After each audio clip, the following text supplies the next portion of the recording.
नमस्कार, मी सौ रेणुका विद्यासागर पाटणकर श्री जनीजनार्दन चरित्राच्या पुढच्या भागात सुरुवात करत आहे.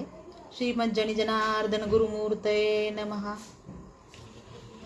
जनीजनार्दनांची ख्याती गावोगाव सौरभासारखी पसरली. गावोगावाहून जनसमुदाय दर्शनासाठी येऊ लागला. त्यांची शिष्य शाखा कर्नाटकापर्यंत पसरली. सिद्ध, साधक, मुमुक्षू, प्रापंचिक, बद्ध, जड, ज्ञानी, अज्ञानी सर्व प्रकारचे लोक शिष्य मांदियाळीत गोळा झाले होते. जनार्दनांच्या दर्शनाने, त्यांच्या पदस्पर्शाने, उपदेशाने जनांचे व्याप ताप हरले. त्यांच्या कृपेने पापराशी भस्म होऊ लागल्या. त्यांचे दर्शन म्हणजे जणू मुक्तीचे द्वारच. गंगेच्या मंगलमय, निर्मल, शांत प्रवाहासारखे त्यांचे जीवन जनसामान्याचे जिने समृद्ध पावन करू लागले. ते म्हणजे स्वानंदाचा सागर, परमानंदाचा पूर्ण घन. त्यांच्या वाणीतून निघणाऱ्या आत्मबोधाच्या तत्वज्ञानाला अनुभवाच्या चंदनाचा सुगंध येत होता. त्यांची वाणी म्हणजे अमृताचा प्रवाह. या पीयूषधारेत किती मुमुक्षू, साधक, प्रापंचिक, सिद्ध स्वानंदामृतात निमज्जन करीत होते. कितीतरी जन या अमृत वर्षावात न्हावून चिंब झाले होते. कितीतरी सांसारिकांचे मनोरथ सिद्धीस गेले होते. सांसारिकांच्या आशा, आकांक्षा, इप्सित ध्येय ही प्रापंचिकच. निपुत्रिकांच्या मनाला सलणारे अपत्यहीनतेचे दुःख नाहीसे होत होते. ते पुत्रवान होत.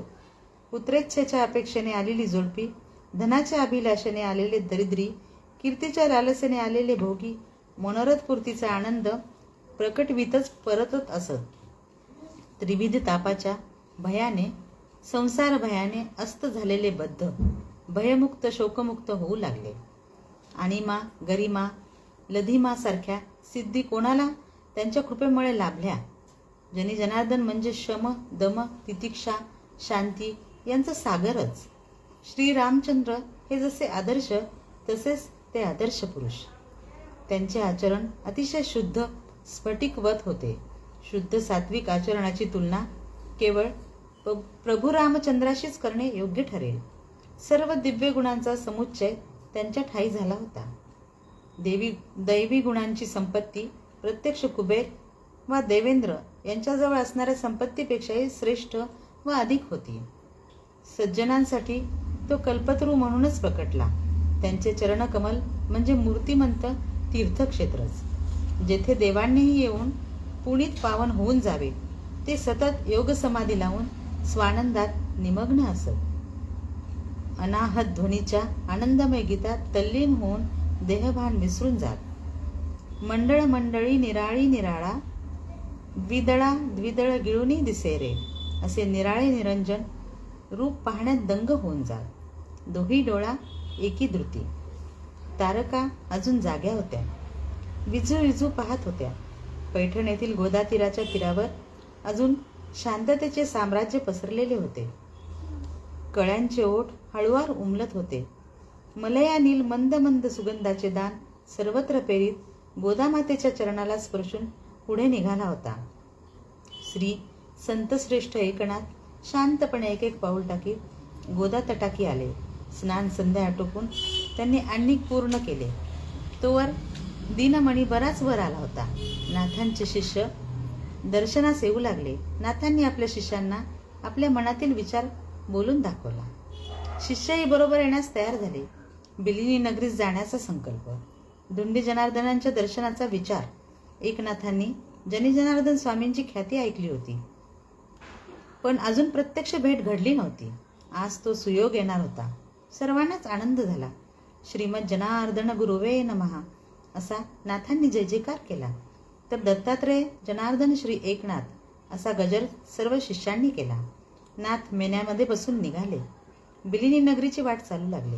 इकडे धुंडी जनार्दनांना मनोमन एकनाथांच्या आगमनाची वार्ता समजली.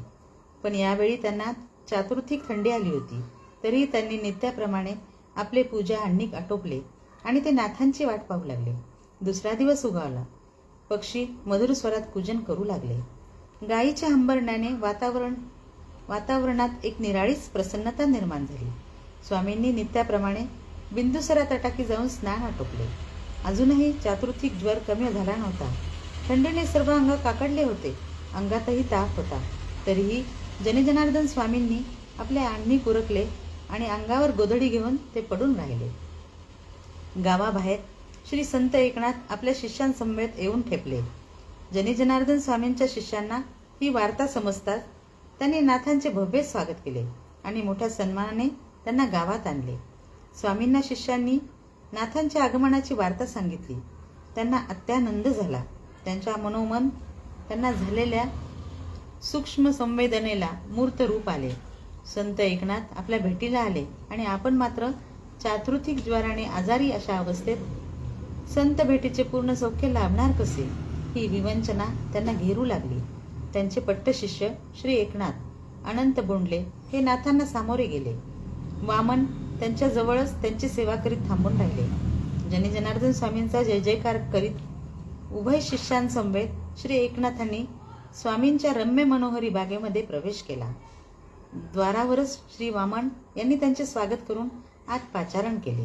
तेवढ्यात जनार्दन स्वामींनी आपल्या अंगातील थंडीस विनविले की हे थंडीबाई, नाथांसारखे महान संत भेटीला आले आहेत. तू जरा वेळ या गोधडीत बैस, म्हणजे निर्भेदपणे मला नाथांचे दर्शन घेता येईल. त्यांनी ही विनंती केली आणि काय आश्चर्य, गोधडी बाजूला काढून ठेवताच अंगातील थंडी गोधडीत जाऊन बसली. स्वामी अत्यंत प्रेमभराने नाथांना सामोरे आले. परस्परांनी एकमेकास दृढ आलिंगन दिले, क्षेम दिले. हृदयाला हृदय भिडले. दोन संत एक झाले, विचार एक झाले, मन एक झाले. संत दोन दिसले तरी त्यांची वृत्ती एक होती. देह भिन्न होते तरी मन एक होते. पण हे संत श्रेष्ठ देहाच्या पलीकडे विदेही अवस्थेप्रत पोहोचल्याने त्यांच्या वृत्ती एकतेमध्ये तदाकार पावल्या होत्या. द्वैतात अद्वैत पाहणाऱ्या जनार्दन पाहणाऱ्या संतांची ही ऐतिहासिक भेट होती. जमलेला शिष्यवृंद हा भेटीचा अद्वितीय सोहळा पाहण्यात रंगून गेला. दोघे संत परमार्थाची, जीवाभावाच्या अध्यात्मभावाची चर्चा करण्यात गढून गेले. दोघेही समान विचाराचे, समान दृष्टीचे संत. दोघांनाही जनसामान्यांच्या उद्धाराची सारखीच तळमळ, पोटतिडीक, समाजातील बुडत चाललेल्या धर्मास ऊर्जित अवस्थेप्रत नेण्याची तेवढीच तीव्र इच्छा व कर्तव्यबुद्धी. जीवाभावाची भेट घडली. क्षेमकुशल इत्यादी लौकिक गोष्टी विचारून झाल्या. तेवढ्यात नाथांचे लक्ष उडत असलेल्या गोधडीकडे गेले. ती उडत असलेली गोधडी पाहून नाथांनी आश्चर्याने विचारले, ही गोधडी उडत का आहे? स्वामी हसून म्हणाले, माझे देहभोग आहेत. आपल्यासारख्या संतश्रेष्ठ सत्पुरुषाच्या सहवासात देहभोगाचा आडसोर नको म्हणून ते दूर ठेवले आहेत. एकनाथ चकित होऊन म्हणू लागले, स्वामी, आपण योग सामर्थ्याच्या बलावर हे देहभोग दूर ठेवू शकता, तर ते कायमचे नष्ट का करत नाहीत? स्वामी म्हणाले, देहभोग हे भोगल्याशिवाय संपत नसतात. प्रारब्ध कर्मणा भोगादेव क्षयः. अन्यथा हे जर भोगून संपवले नाहीत तर एवढ्या भोगासाठी मला पुनर्जन्म घ्यावा लागेल. नाथही या अपूर्व चमत्काराने विस्मित झाले. त्यानंतर श्री एकनाथ आपल्या शिष्य परिवारासह पैठण मुक्कामी परतले. हीच गोधडी आजही पाटंगण देवस्थानात जपून ठेवली आहे. गोधडीच्या एकादशीच्या स्पर्शाने कित्येक आदिभौतिक दुःखग्रस्त पीडितांना मुक्तता मिळू लागली. गोधडीची ही ख्याती सर्वत्र पसरली. या पुढचा भाग उद्याच्या भागामध्ये बघूया. नमस्कार.